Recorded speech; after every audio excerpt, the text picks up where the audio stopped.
유실한 대답은 분노를 쉬게 하여도 과격한 말은 노를 격동하느니라. 지혜 있는 자의 혀는 지식을 선히 베풀고 미련한 자의 입은 미련한 것을 쏟느니라.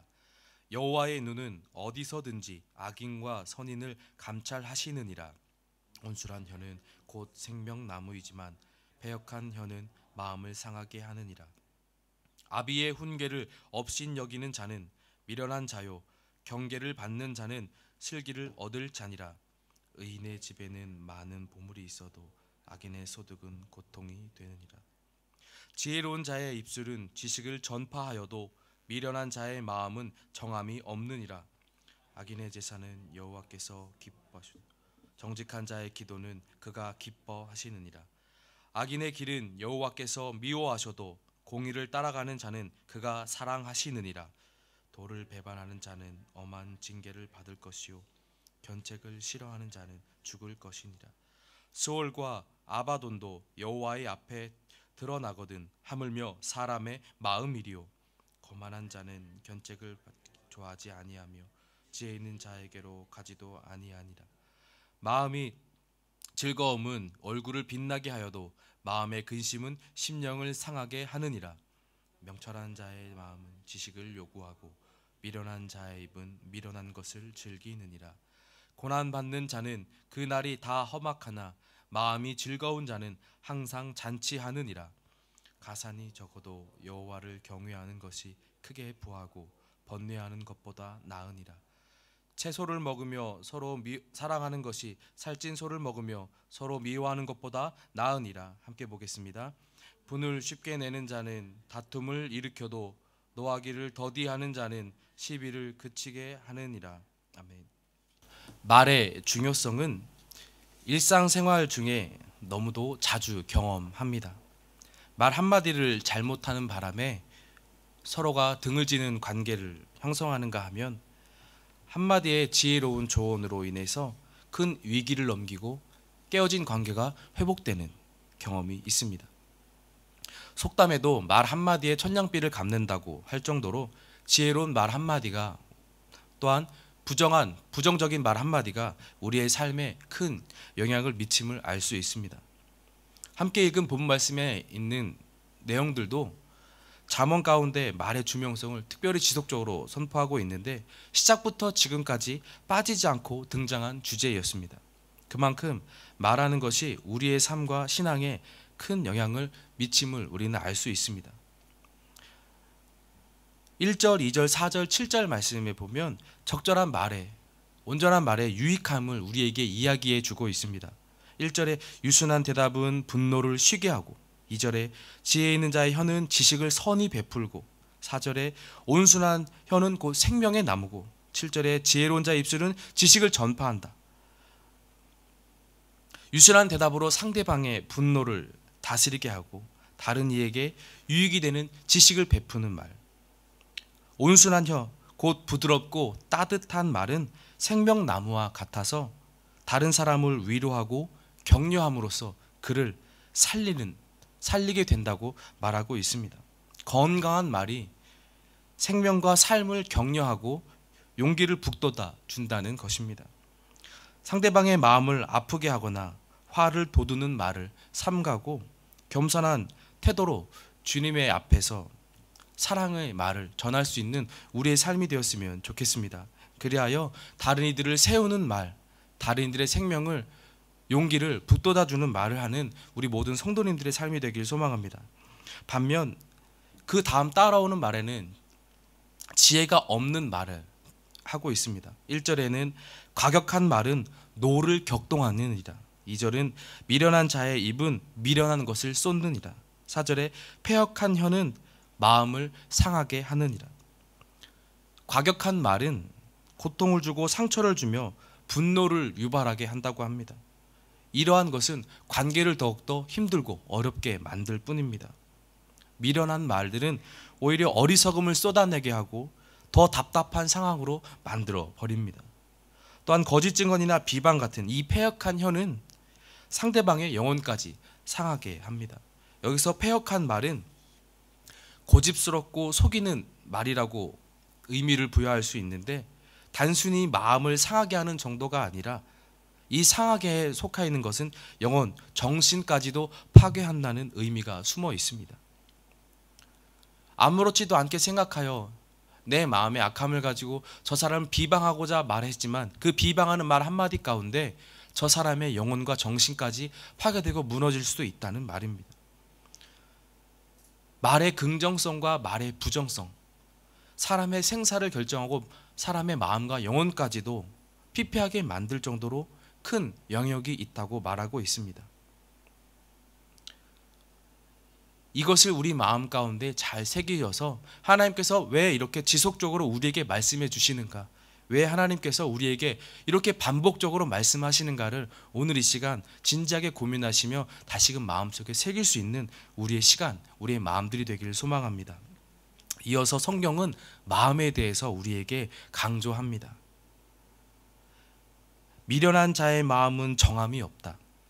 마음의 즐거움은 얼굴을 빛나게 합니다. 또 마음의 근심은 심령을 상하게 한다. 명철한 자의 마음은 지식을 요구하고 마음이 즐거운 자는 항상 잔치하느니라. 7절, 13절, 14절, 15절에 이어서 마음에 대해서 지속적으로 얘기합니다. 마음이 즐거우면 얼굴이 빛나지만 마음에 근심이 있으면 우리의 심령은 상합니다. 일을 할 때나 예배를 드릴 때나 어떠한 일을 할 때든지 우리의 마음의 상태에 따라 우리의 결과는 달라지곤 합니다. 일례로 한국에 계신 어떤 목사님은 마음에 근심이 있으면 아무리 당일날 어렵다 할지라도 설교단에 올라가서 설교를 하지 않으려고 노력한다고 합니다. 그래서 같이 있는 동역자 목사님들에게 항상 설교 한 편씩 준비해 달라고 서로가 서로 간에 약속하고 준비했다고 합니다. 그 이유는 마음이 어려운 가운데 선포되어지는 말씀이 온전하게 선포되지 못할까 두려운 마음으로 자신의 마음을 늘 돌보겠다는 결단함이 있는 서로 간의 약속이었다 들었습니다. 이처럼 마음은 우리의 삶에 지대한 영향을 미치고 우리의 입술에까지 영향을 미치게 합니다. 그래서 성경은 마음이 우리 가운데 중요하다고 합니다. 특별히 4장 23절에 보면 모든 지킬 만한 것 중에 더욱 내 마음을 지키라. 생명의 근원이 이에서 남이니라 라고 우리에게 잠언에서 미리 앞서 말씀하였습니다. 당시 고대인들에게 이 마음이란 것은 목숨을 유지하는 심장이었고 의사를 결정하는 기관이었고 지혜의 자리로 여겨졌습니다. 그래서 이 마음이 갖는 중요성은 어느 것보다도 컸고 가장 귀하다 여겼습니다. 마음이 살아있을 때, 마음을 지킬 때 우리의 삶이 살아 숨쉬고 우리의 삶의 방향이 온전하게 갈 수 있다 여겼습니다. 그래서 지속적으로 마음을 우리 가운데 지키라 말씀하고 있습니다. 하나님은 우리의 중심을 보시는 분이라 하셨습니다. 우리의 눈, 귀, 삶의 행동들 다 잘 간수하며 하나님 앞에 온전하도록 노력해야 하지만 더욱더 지켜져야 할 것은 먼저 지켜져야 할 것은 우리의 마음인 줄 믿습니다. 아무리 좋은 말과 좋은 교훈을 할지라도 그 가운데 진심의 마음이 담겨 있지 않으면 아무런 의미가 없습니다. 마음을 빼앗기면 아무리 많은 다른 것들을 소유한다 할지라도 무의미하게 됩니다. 내 마음은 다른 사람에게 맡길 수가 없고 다른 사람에게 쉬이 드러낼 수 없습니다.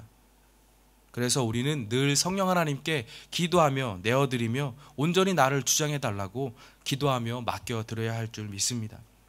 3절 말씀에 보니 여호와의 눈은 어디서든지 악인과 선인을 감찰하시느니라 라고 말하고 있습니다. 이를 직역하면 여호와의 눈은 모든 곳에 있다라고 볼 수 있습니다. 여호와의 눈이 닿지 않는 곳이 없다고 성경은 말하고 있습니다. 세상 어디에서도 하나님의 눈은 피할 수 없음이며 어떠한 일도 우리 하나님께서는 다 알고 계신다는 뜻으로 해석할 수 있습니다. 이는 우리의 마음까지도 벗어날 수 없고 포함된다는 말씀입니다. 눈에 보이지 않는 마음이라고 할지라도 우리는 피할 수 없습니다. 우리 하나님께서는 우리 마음까지도 감찰하신다고 분명 말씀하셨습니다. 우리는 우리의 말과 우리의 마음을 하나님 아버지께 내어드리며 늘 기도하며 주님 앞에 무릎 꿇어야 될 줄 믿습니다. 하나님을 속일 수 없기 때문입니다. 우리가 그런 마음으로 태도로 나아갈 때 하나님은 이런 자들을 기뻐하신다고 말씀하십니다. 왜냐하면 하나님을 인정하며 우리의 머리를 숙이고 주님의 도우심을 구하기 때문입니다. 이 말은 하나님께서 우리에게 말씀하신 공의를 따라 사는 삶이기 때문입니다. 여기서 공의를 따라가는 자는 말의 뉘앙스를 그대로 살려보면 열렬히 따르는 자, 뒤쫓다, 추적하다라는 의미의 동사를 강조했다고 말합니다. 사냥하며 쫓듯이 열심히 하나님의 공의를 따라 쫓는 것, 추구하는 것을 의미한다고 합니다. 우리의 말과 우리의 마음을 늘 내어 맡겨드리며 하나님께서 이끄시는, 하나님께서 말씀하신 공의를, 사냥감을 추적하는 사냥꾼이 따라가듯 쫓듯 하나님의 공의를 따라 사는 이러한 자녀들을 기뻐하신다고 하였고, 하나님은 사랑하신다고 9절 후반부에 말씀하고 있습니다. 공의를 따라가는 자는 그가 사랑하시느니라. 그러나 그 반대로는 하나님을 업신여기는 자, 견책, 잘못한 것을 꾸짖음 받고도 돌이키지 않는 것, 그것을 원하지 않는 것은, 싫어하는 자는 징계를 받고 죽을 것이라고 정반대되는 하나님께서는 말씀을 하셨습니다. 마음을 지키고 공의를 따라가는 삶을 하나님께서는 사랑하신다 하였습니다. 우리는 이 말씀을 잘 기억하고 그 가운데 나오는 지켜야 될 마음과 입술, 말을 지켜서 하나님 앞에 온전함으로 설 수 있는 우리의 삶을 살기 위해 부단히 노력해야 될 줄 믿습니다. 이것의 기준은 여호와를 경외하는 것으로부터 나옵니다. 16절 말씀에 가산이 적어도 여호와를 경외하는 것이 크게 부하고 번뇌하는 것보다 나으니라. 하나님을 경외하는 것이 이러한 차이를 만들어냅니다. 하나님을 두려워하고 공경하는 마음이 이러한 차이를 우리의 삶 가운데 만들어냅니다. 잠언은 여호와를 경외하는 것을 강요하거나 지속적으로 우리에게 압박하지 않습니다. 오히려 비교를 통해서 선택할 수 있도록 해줍니다. 가진 게 별로 없어도 여호와를 경외하는 것이 많은 보물로 혼란에 빠지는 것보다 좋다. 채소를 먹으며 서로 사랑하는 것이 살찐 고기를 먹으며 서로 미워하는 것보다 좋다. 우리는 이러한 상황을 놓고 결정하는 매 순간순간이 올 것인데, 그때 우리 마음 가운데 하나님을 경외하는 마음으로 기준을 삼고 있다면 우리는 분명 하나님께서 사랑하시는 자의 삶을 살며 그 삶을 결정하고 따를 수 있을 줄 믿습니다. 그런데 그것은 우리의 마음으로부터 온다는 것을 잊지 마시고 다시 원래대로 돌아가 늘 하나님 앞에 무릎 꿇고 기도함으로 성령님의 주장하심을, 도우심을 간구하며 나아가시는 우리의 삶을 살기를 예수님의 이름으로 소망합니다. 이 시간 기도하실 때에 하나님, 아버지를 경외하는 마음이 날로 깊어지게 하여 주시길 소망합니다. 우리의 말과 마음을 잘 지킬 수 있는 한 주가 되기를 소망합니다. 아버지의 이름을 부르며 삶을 맡겨드리는 기도가 늘 우리의 삶에 있기를 소망합니다. 이 제목으로 기도하시고 그리고 또한 각자의 기도 제목으로 하나님 앞에 맡겨드리며 나아가도록 하겠습니다. 기도하겠습니다. 사랑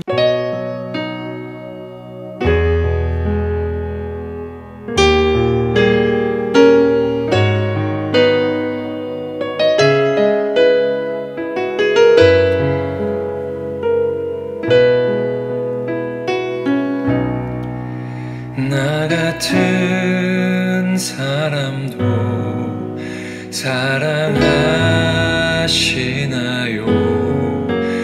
너무 크고 아름다운 그 사랑,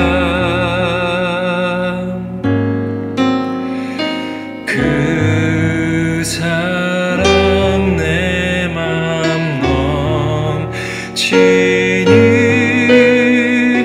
나 더욱 주 사랑하니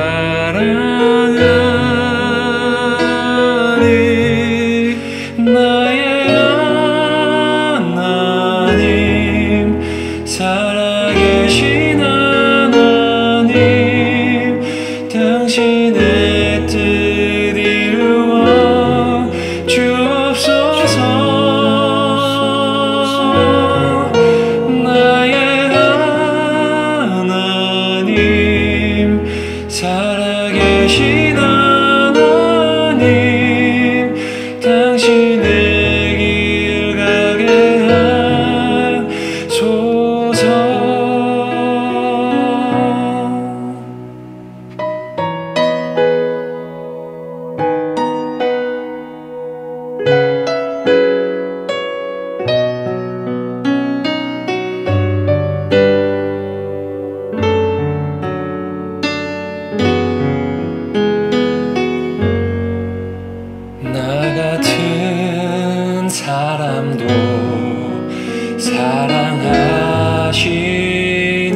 주시니